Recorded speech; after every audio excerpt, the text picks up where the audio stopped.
Et ça va aller encore plus loin, c'est carrément sur la question du trône d'Allah, justement, que le frère Tino vient juste d'introduire. C'est que justement, ça va jusqu'au point où carrément on dit que Mahomet est soit sur le trône d'Allah, soit à sa droite. Ce qui est dit justement, c'est précisément ce qui est dit du Christ. C'est-à-dire que. Et d'ailleurs, oui. Dans la question de l'autre, qu'il n'est pas assis mais à droite, et en plus il a la précision qu'il sera le premier à cette position. On dirait qu'il y a vraiment le caractère de vouloir que c'est pas le Jésus qui est là, c'est moi qui sera le premier. Exactement, justement, on va développer ce point-là.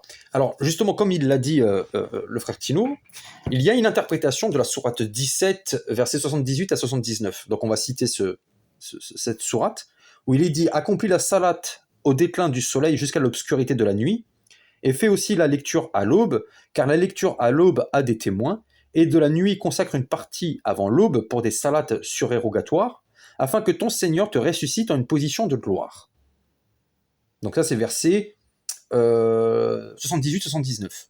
Donc, la position de gloire. Il y a eu deux écoles de pensée. Il y en a qui vont dire que c'est la question de l'intercession. C'est-à-dire que Mahomet aura une position d'intercession. Il y a toute une littérature qui a été produite en ce sens-là, où il intercédera pour les gens, notamment pour sa communauté, au jour de la résurrection.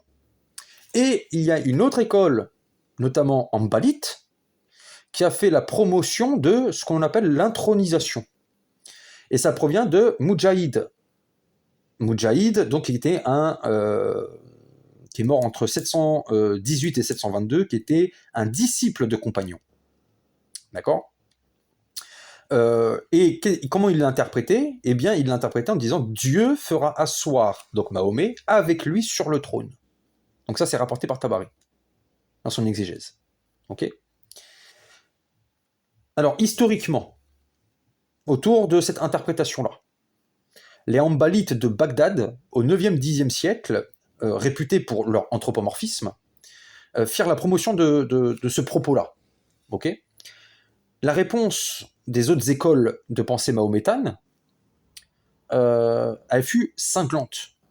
Les critiques de ce propos-là ne le pensaient rien de moins équivalent qu'à une hérésie, selon les termes de James Montgomery. Et par exemple, je vous citais le traditionniste Mohammad Ismail Youssouf al-Tirmidhi, donc qui n'est pas à confondre avec celui qui avait fait le recueil de hadith, hein. C'est un autre individu qui est mort en 893.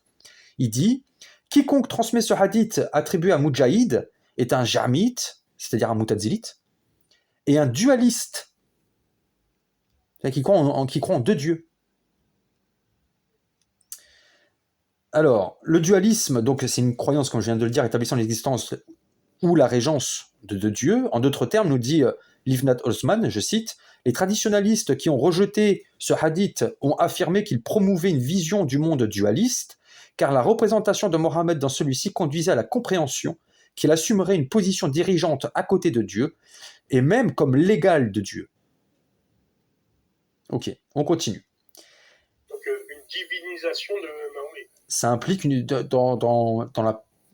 Pas forcément du point de vue des Hanbalites, oui, mais ceux qui ont vu les Hanbalites faire la promotion de ce hadith-là ont perçu cette compréhension comme ça. Alors, Tabari, justement, dans son exégèse, on le voit qu'il répond à ceux qui objectent contre ce hadith-là.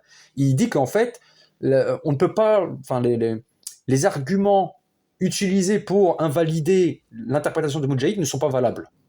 En gros, il dit ça.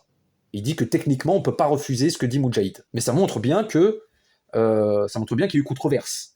Si bien que Suyuti, toujours dans son histoire des califes, il nous dit que c'est parti en cacahuète à cause justement de cette croyance de Mahomet à la droite d'Allah ou sur le trône d'Allah. Puisqu'il nous dit dans son histoire des califes, durant cette année, donc on est en 923, un grand tumulte apparut à Bagdad regardant le propos du Très-Haut, le Seigneur t'élèvera une honorable station, ou une honorable position, ou une position de gloire, donc sourate 17, verset 79. Les Hanbalites affirmaient que sa signification était que Dieu placera Mohammed sur son trône à côté de lui, alors que les autres maintenaient que cela signifie seulement le pouvoir d'intercession. La controverse continua et ils tombèrent sous les coups jusqu'à un grand nombre furent tués. C'est-à-dire que les mecs se sont massacrés à cause de ce propos-là. Alors, on va continuer les témoignages justement de cette croyance-là. On a l'Ambalite Abdelrahman al-Jawzi, qui est mort en 1201. Il va témoigner aussi de cette croyance en critiquant ce qu'il considère être une dérive anthropomorphique de la part des autres traditionalistes ambalites.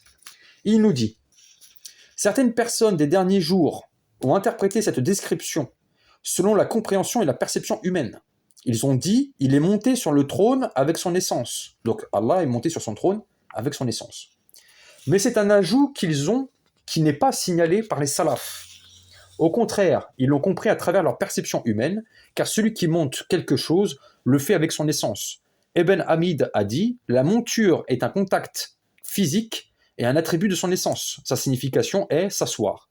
Il dit, et un groupe, c'est là où ça nous intéresse, et un groupe de nos camarades était d'avis que Dieu, exalté soit-il, est sur son trône.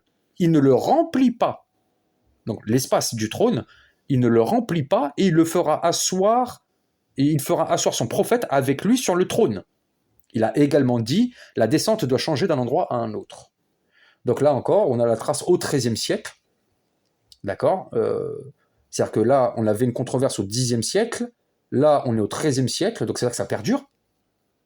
Et donc au XIIIe siècle, on a encore une trace montrant que oui, on a les Ambalites qui pensaient que Mahomet siégerait sur le trône d'Allah.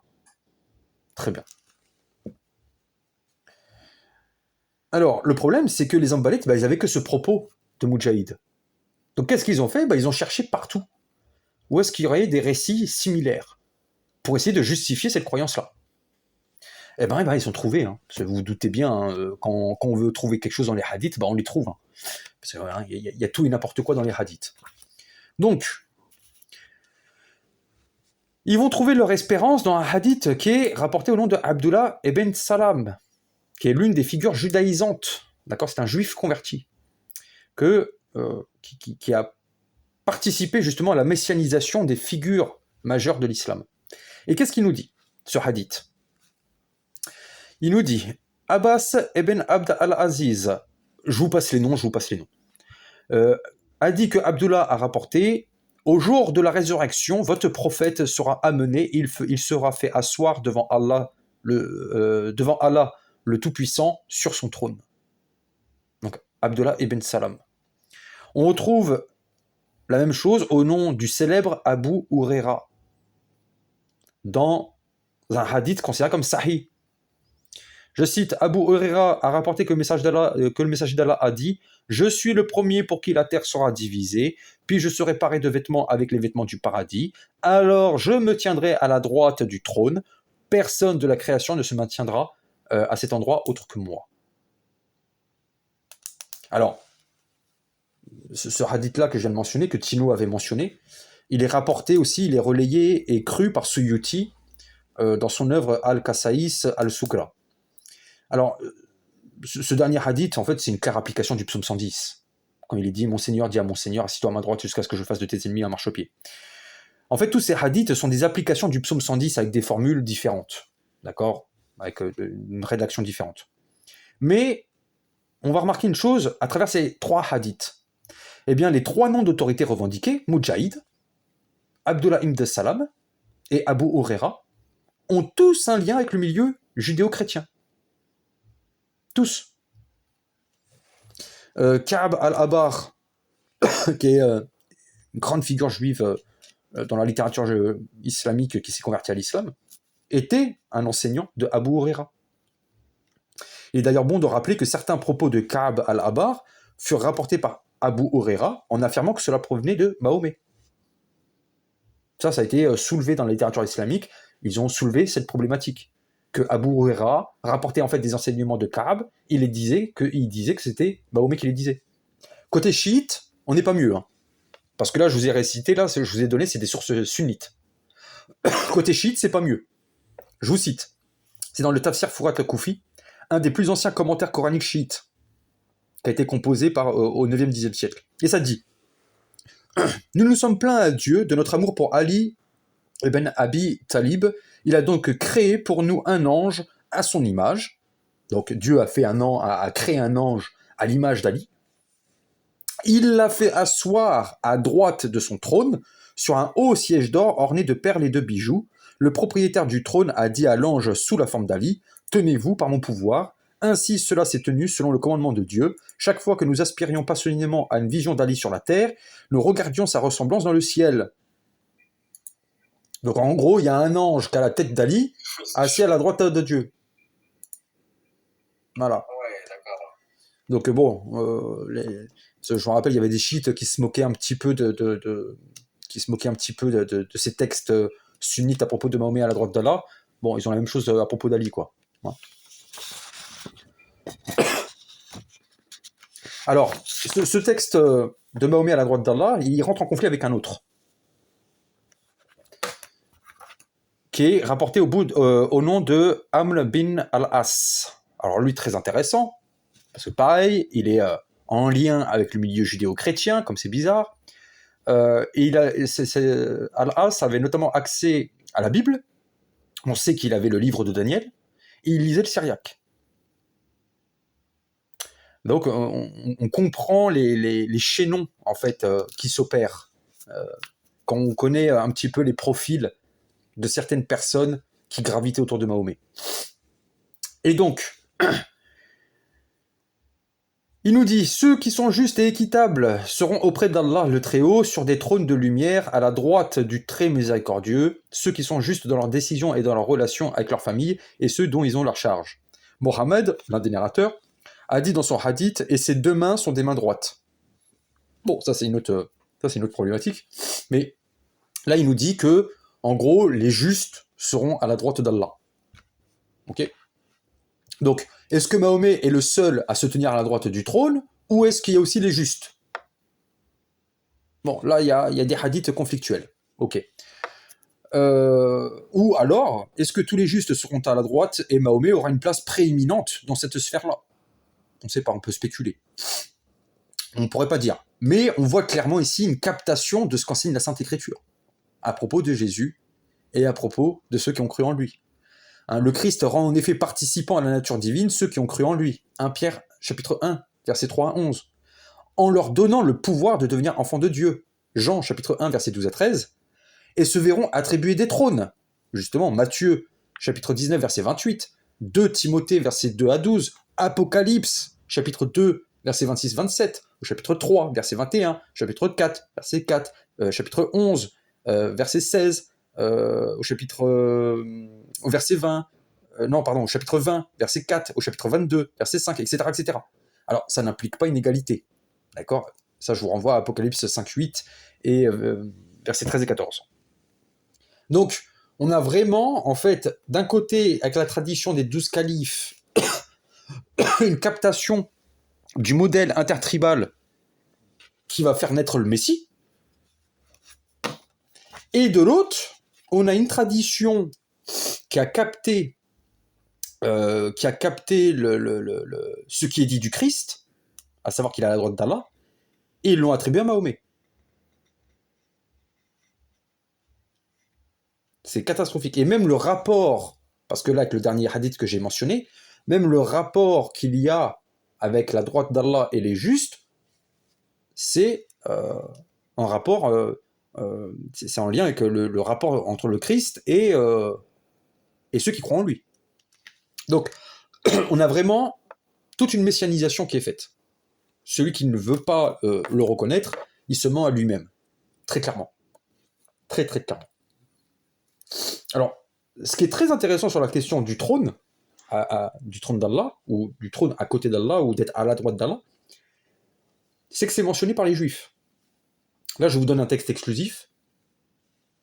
Il y a un texte qui a été produit dans le milieu juif qui s'appelle les Kissat Ashab Muhammad, qui a été produit au 8e, 9e siècle. Je crois 9e ou 9e, 10e, je ne me rappelle plus. Et en fait, c'est un pamphlet juif qui est similaire en fait au Teletot Yeshu. C'est-à-dire qu'en fait, ils ont pour vocation de raconter l'histoire de Mahomet d'un point de vue juif. Alors, en tournant à la dérision, etc., à la manière des Teletot Yeshu. D'accord, où Là, on veut raconter l'histoire de Jésus en le tournant en dérision. Ok ? Et bien là, c'est la même chose, mais concernant Mahomet. Alors, je fais le petit portrait de l'histoire des Kissat, et après, je vous donne la citation concernant le trône, pour montrer que même les Juifs avaient bien capté ce qui était impliqué dans les propos, justement, de l'intronisation de Mahomet à la droite d'Allah. Alors, c'est quoi le résumé de l'histoire des Kissat ? Alors, bien sûr, c'est une œuvre qui est à charge, elle tourne en dérision les prétentions de Mahomet. Alors, dans cette œuvre, on peut voir que la question du trône, elle a été abordée, et la manière dont cela a été fait montre le caractère messianique du sujet. Alors, pour résumer, Mahomet va à la rencontre d'un sage juif qui savait interpréter les rêves. Et il lui raconte donc son rêve. Et ce sage, qui l'avait entendu, a conclu que Mahomet était celui qui était annoncé dans l'Écriture en Ecclésiaste 12.1, quand il est dit « Souviens-toi de ton Créateur pendant les jours de ta jeunesse, avant que les jours mauvais arrivent et que les années s'approchent où tu diras « Je n'y prends point plaisir ». Donc en fait, quand Mahomet a raconté le rêve qu'il a eu, je crois que c'est un arbre, il a vu un arbre, et puis il a décrit l'arbre avec des animaux, etc. Et en fait, la manière dont il a décrit l'arbre et de ce qui se passait, etc., le sage juif a conclu que c'était les fameux jours mauvais qui étaient annoncés dans le livre de l'Ecclésiaste. Ok. Donc le sage, il se mit alors en place un plan visant à garder à distance Mahomet de la communauté juive. Alors pour ce faire, 10 sages prirent la responsabilité de quitter la communauté juive, donc ils apostasient, et de feindre de se convertir à la foi promulguée par Mahomet.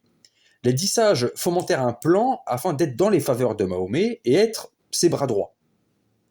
Dans ce plan, il était question de feindre l'ignorance de l'autre, c'est-à-dire que les 10 sages faisaient mine de ne pas se connaître les uns les autres et de lui apporter un discours commun, ce qui paraissait aux yeux de Mahomet une preuve qu'il était un envoyé de Dieu.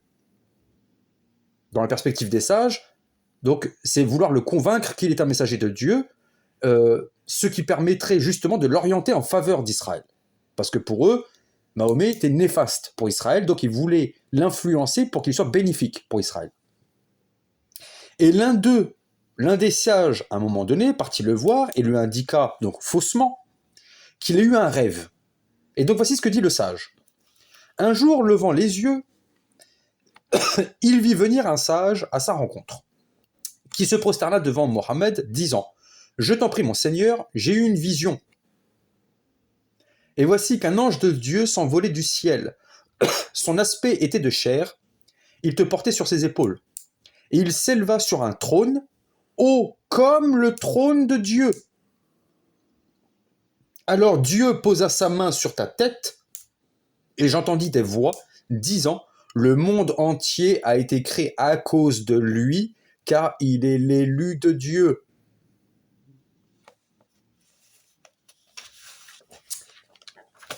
Alors, un des sages ici affirme que le trône de Mahomet est comme le trône de Dieu. Alors la phrase, même en hébreu, quand on va dans le texte original de ce texte, de ce pamphlet, en fait c'est un calque de Ésaïe 6.1. Quand il est dit « J'ai vu le Seigneur assis sur un trône haut et élevé ». C'est exactement le même lexique, c'est la même phrase, c'est exactement la même chose, d'accord ? Donc, on regarde la manière dont les sages abordent Mahomet, on comprend que l'approche d'Ésaïe 6.1, elle est aussi messianique. Et en effet, après avoir parlé du trône, le sage poursuit en disant que Dieu désigne Mahomet comme l'élu de Dieu, et que le monde a été créé pour lui. La désignation de Mahomet comme l'élu de Dieu renvoie évidemment à Ésaïe 42.1, d'accord, que j'avais abordé dans une vidéo, un live et qui est disponible sur YouTube. Et quant au fait que le monde fut créé pour lui, ça renvoie d'une part à la littérature rabbinique, et d'autre part à ce que dit saint Paul dans son épître aux Colossiens 1.16. À propos de Jésus, tout a été créé par lui et pour lui. Et le Talmud de Babylone, il va dire quant à lui, au Sanhédrin 98b, donc on est toujours au même endroit, Rav a dit « Le monde a été créé uniquement pour David, en vertu de son mérite. » Donc, je rappelle, David, c'est l'archétype du Messie. Et Shmuel a dit « Il a été créé en vertu du mérite de Moïse. » Donc, je rappelle, le Messie est un nouveau Moïse. Et Rabbi Yohanan a dit, il a été créé en vertu du mérite du Messie. Donc dans tous les cas de figure, on est ici dans une croyance messianique. Parce que là, on est dans la lignée David, Moïse, Messie. Et dans la littérature rabbinique, ces trois-là sont liés. Donc qu'on prenne Moïse, qu'on prenne David ou qu'on prenne le Messie, en sachant que les trois sont liés, le fait d'avoir recours à cette tradition de le monde a été fait pour un tel, et mettre Mahomet dans cette perspective-là, c'est le mettre dans le giron du messianisme. Donc, d'un point de vue juif, je pense, enfin après ça c'est que mon avis, je pense qu'ils ont été mis au courant. Ils étaient au courant de cette croyance que Mahomet était à la droite d'Allah, ils l'ont tourné au ridicule, en faisant croire que c'est les Juifs qui ont fait croire à Mahomet qu'il était dans cette perspective-là. Alors, c'est très étonnant qu'il fasse recours à Ésaïe 6.1, mais en fait pas tellement, parce que le texte nous montre qu'ils avaient connaissance, ces Juifs-là avaient connaissance des évangiles. Parce que juste après avoir parlé de son rêve où il voit Mahomet sur un trône semblable à celui de Dieu, voici ce qu'il est dit. Mahomet fut très surpris de la chose, donc le rêve du trône. Lorsque le sage vit le marchand, qui se tenait en face de lui, il fit mine de ne point le connaître. Donc là, on a 2 des 10 sages qui se rencontrent. Ils se connaissent, mais ils font croire à Mahomet qu'ils ne se connaissent pas. Ok ? Lorsque le sage vit le marchand qui se tenait en face de lui, il fit mine de ne point le connaître et demanda à Mahomet « Quel est cet homme qui se tient près de toi ?» Il répondit « C'est un juif, et lui aussi m'a tenu le même langage que toi. » Le sage fit l'étonné et dit « D'où le sait-il » Mahomet, entendant cela, prit courage, et son cœur s'enorgueillit fort, car il l'est cru. Au bout de 10 mois, chacun des 10 sages visita Mahomet, lui apportant son avis, feignant de ne point connaître les autres. Mahomet s'enhardit, il les nomma chefs du peuple, et il devint ses commensaux tous les jours. Un jour, les sages d'Israël adjurèrent Asmodée, donc le démon Asmodée, en lui disant « Va chez Mahomet et dis-lui, Dieu se plaît à tes actes et m'a envoyé te le dire. Il va te donner un exemplaire de la loi, des prophètes et des évangiles, tel qu'il ne s'en est pas vu de semblable au monde. » C'est une œuvre juive, hein. C'est un pamphlet juif. On nous parle des Guillonimes. Donc le fait d'utiliser Ésaïe 6.1 pour le donner à Mahomet dans une perspective messianique, parce qu'il est bien dit qu'il est l'élu de Dieu, ça montre qu'ils avaient connaissance des évangiles, et notamment ce qui est dit à propos de Jésus. Pourquoi ? Parce que justement, en Jean 12, versets 37 à 41, l'apôtre Jean nous dit que le Seigneur qu'avait vu Ésaïe au chapitre 6, c'était le Christ. Parce que Jean nous dit que Ésaïe avait vu sa gloire. Donc l'auteur de l'œuvre, qui a eu connaissance des enseignements évangéliques de Jésus, les appliqua à Mahomet, bien entendu sans y croire. Ces données montrent donc de toute évidence que l'apparition de l'islam fut perçue aussi bien positivement que négativement, voire sarcastiquement, avec ces dernières œuvres, comme une réalisation de la figure du roi davidique. Et parce que là, je vous ai nommé les Kissat Achab Mohammed qui tournent en dérision cette croyance-là. Mais en sens inverse, au 8e siècle, on a ce qu'on appelle les secrets de Shimon Bar Yochai, qui est pareil une œuvre juive eschatologique, apocalyptique, qui, elle, regarde positivement ce point de vue-là, en disant que la délivrance d'Ishmaël est équivalente à la délivrance, à la rédemption du fils de David. Donc, on est vraiment dans un arrière-fond messianique, et les chrétiens doivent prendre conscience que le Christ nous avait prévenu de ça. On ne doit pas se faire duper. Le Christ nous avait prévenu. Des gens diraient, le Messie est là. Et c'est ce qu'ils font. Ils produisent toute une littérature, font toute une apologétique, font tout un discours, etc., pour essayer de remplacer Jésus par Mahomet, en fait. Et on le voit à travers ces textes-là, en fait. Il faut comprendre les mécanismes de ces textes pour comprendre l'arrière-fond. Et quand on comprend l'arrière-fond et qu'on prend conscience de l'arrière-fond, bah, on peut que condamner, en fait. On peut pas débattre avec ça.